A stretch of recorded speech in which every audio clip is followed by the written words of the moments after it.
Self-knowledge has always been hailed as one of the most noble goals of human existence. Ancient philosophies and religions worldwide converge on this premise. Know thyself. Yet while this ideal is celebrated, it's also feared. Why is the process of introspection so painful after all? Swiss psychologist Carl Jung offers a fascinating perspective on this question.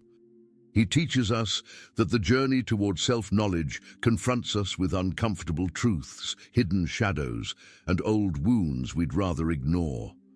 Jung speaks of the persona, the mask we wear to interact with the world. It's the socially acceptable face we construct to be loved, recognized, and accepted. However, behind this mask lies an essential part of who we are, a tangled mix of desires, fears, traumas, and contradictions that Jung called the shadow. To know oneself, then, requires removing this mask and facing not only the beautiful parts, but also the ones we avoid at all costs. This process hurts because it challenges our ego, the structure we've built to feel safe. The ego thrives on certainties, narratives, and identities we've constructed throughout our lives. When we begin to question these certainties, it feels like the ground is being pulled out from under us. This sense of instability is the first step towards self-knowledge, but it's also why so many people avoid it. Jung famously said, "One does not become enlightened by imagining figures of light, but by making the darkness conscious." That darkness consists of everything we repress. Perhaps you were taught to always be strong and independent. Your shadow might then harbor your vulnerability and fear of failure. Or maybe you learned that expressing anger is wrong. Your shadow could hold all the aggression you've suppressed. Confronting the shadow is painful because it exposes what we don't want to admit. It shows us we're not just altruistic, but also selfish, not just kind, but also cruel. This revelation wounds our pride and forces us to reassess our worldview and ourselves. Another source of the pain of self-knowledge lies in the wounds we carry from childhood.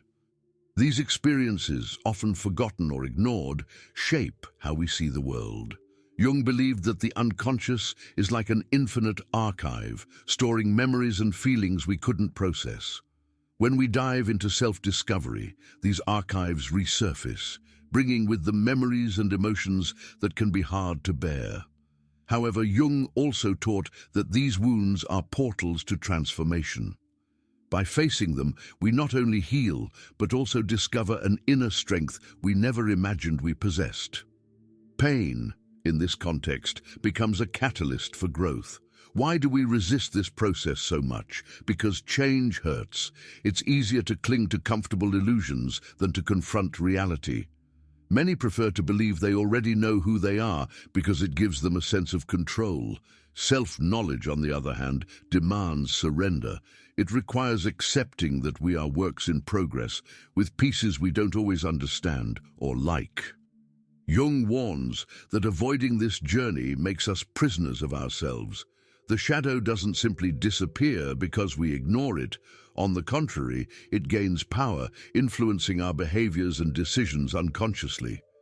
Despite the pain, Jung saw self-knowledge as the path to individuation, the process of integrating all parts of ourselves, light and shadow, conscious and unconscious, into a cohesive whole. This process frees us from external expectations and reconnects us with our deepest essence. Knowing oneself is not a goal to be achieved, but a continuous journey. And while it is painful, it's also profoundly liberating. After all, true freedom can only be found when we reconcile with who we truly are. Carl Jung described the process of individuation as the realization of the human potential in its entirety. This doesn't mean achieving perfection or eliminating the negative aspects of our personality. Quite the opposite. It means recognizing and integrating all facets of who we are, including the ones we'd rather deny. But this integration doesn't happen without resistance. Society plays a significant role in our reluctance to fully know ourselves. From an early age, we're taught what is right and wrong, what we should feel, think, and how we should behave. Social norms, though necessary for coexistence, often pull us away from our true selves. We end up living by rules that don't always reflect our inner truth, disconnecting us from who we really are. The process of self-knowledge is also painful because it often isolates us. When we begin to question patterns and beliefs, it's common to feel disconnected from those who still live within those same conventions. We may find ourselves drifting away from friends, family, or even entire communities that don't understand our changes. However, this solitude is a necessary part of the journey. It is within this space of silence and introspection that the encounter with the true self takes place. Jung believed the unconscious communicates with us through dreams, symbols, and intuitions. To hear this language, we must distance ourselves from external noise and be willing to listen to what comes from within, even when it challenges everything we believe to be true. Though self-knowledge is painful, it also brings profound rewards. First, it frees us from the chains of the unconscious. By shedding light on our fears, traumas, and repressed desires, we stop being controlled by them. We become the authors of our own story, rather than mere spectators. Furthermore, self-knowledge provides clarity about our choices and goals.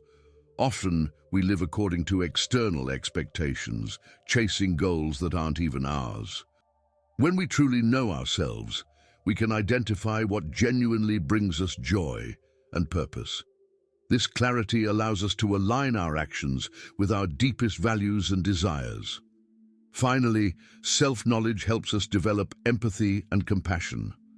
By recognizing our own flaws and limitations, we become more understanding of those of others. The inner journey teaches us that everyone is fighting invisible battles, making us less judgmental and more accepting. Jung also emphasized that self-knowledge is not only an individual process, but also a collective one. He coined the term collective unconscious to describe the universal archetypes and patterns we all share. By exploring our inner world, we connect not only with our individuality, but also with humanity as a whole. Archetypes like the hero, the sage, or the rebel are symbols that appear in our dreams and myths. Recognizing them within ourselves helps us understand that our personal journey is, in fact, part of a larger narrative. The pain of self-knowledge, in this sense, is not ours alone.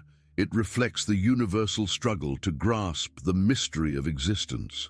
In the end, self-knowledge leads us to acceptance. This doesn't mean resignation, but rather an honest and courageous acknowledgement of who we are. It's about learning to look at our shadows without judgment, but with curiosity. It's about finding beauty in imperfection and strength in vulnerability. Carl Jung believed that wholeness doesn't come from avoiding pain, but from confronting it. When we accept that suffering is part of the journey, it loses its power to paralyze us. Instead, it becomes a tool for growth and transformation. The path of self-knowledge is neither linear nor easy, but it is undoubtedly one of the most meaningful journeys we can undertake. As Jung said, "He who looks outside dreams. He who looks inside awakens." Yes, knowing yourself is painful, but it's also the key to living a fuller, truer, and more conscious life. The journey of self-knowledge demands uncommon courage as it forces us to face our own vulnerabilities. Jung emphasized that encountering the shadow is not for the faint of heart. It takes strength to accept that some of our attitudes, desires, and beliefs may be rooted in illusions or even in aspects of ourselves we reject. This courage isn't just about facing pain, but also about staying with discomfort. Self-knowledge doesn't happen instantly. It's a gradual process, full of progress and setbacks. Sometimes it feels like we're peeling back layers of our psyche, only to find even deeper ones beneath. This cycle is challenging, but it's essential for achieving a fuller understanding of who we are. One of the rewards of self-knowledge is integrity. But what does it mean to be whole? It's not about perfection, but about completeness. A person of integrity is someone who acknowledges and accepts all parts of themselves, their virtues and flaws, light and shadow. Jung believed that true mental and emotional health comes from integrating these parts. When we deny aspects of ourselves, we create internal divisions that can lead to conflict, anxiety, and even depression. The pain of self-knowledge, then, is the price we pay to restore this unity. Beyond integrity, self-knowledge helps us find meaning. Jung believed that humans cannot live without purpose. When we're disconnected from who we truly are, we lose the ability to find meaning in life's experiences. The pain that arises from knowing ourselves is, paradoxically, a path to that purpose. By confronting our fears and contradictions, we uncover what truly matters to us. This clarity allows us to live more authentically, aligning our actions with our values. Another benefit of self-knowledge is improved relationships. When we don't understand our own emotions and motivations, we project unresolved issues onto others. This can lead to unnecessary conflicts and misunderstandings. By knowing ourselves better, we become more aware of how our actions and words affect others. We develop the ability to communicate more honestly and empathetically, strengthening our bonds and reducing friction. In modern society, the pursuit of self-knowledge faces unique challenges. We live in a world full of distractions, social media, constant entertainment, and a frenetic pace of life, all of which pull us away from ourselves, encouraging us to look outward instead of inward. Moreover, contemporary culture often promotes an idealized version of who we should be. The pressure to conform to impossible standards of success, beauty, and happiness creates additional barriers to self-knowledge. After all, how can we be honest with ourselves when we're constantly trying to meet external expectations? To overcome these challenges, it's essential to cultivate moments of introspection. Practices like meditation, reflective journaling, or simply spending time alone can help us reconnect with our inner selves. Ultimately, self-knowledge is a journey without an endpoint. There are always new layers to explore and new truths to uncover. Jung likened this process to the hero's myth, where one must descend into the underworld, their psyche, to face monsters, rejected aspects of themselves, before returning transformed. This journey may be difficult, but it's also deeply rewarding. By knowing ourselves better, we become freer, more resilient, and better equipped to live a life that reflects who we truly are. The question, why is self-knowledge so painful, could actually be reframed. Why avoid self-knowledge when it's the path to freedom? The process of self-discovery can be challenging, but as we've seen, it's a journey well worth taking. By facing our shadows, we uncover our true light. And if this video made you reflect and brought you value, don't forget to subscribe to the channel. Leave a like. It really helps the channel grow and reach more people who are also searching for self-understanding. Share your thoughts in the comments. Have you had transformative moments of self-knowledge? What was it like for you? And don't leave just yet. On the end screen, you'll find other videos we've selected especially for you to continue this journey of discovery. Click and keep learning in the fascinating world of self-knowledge.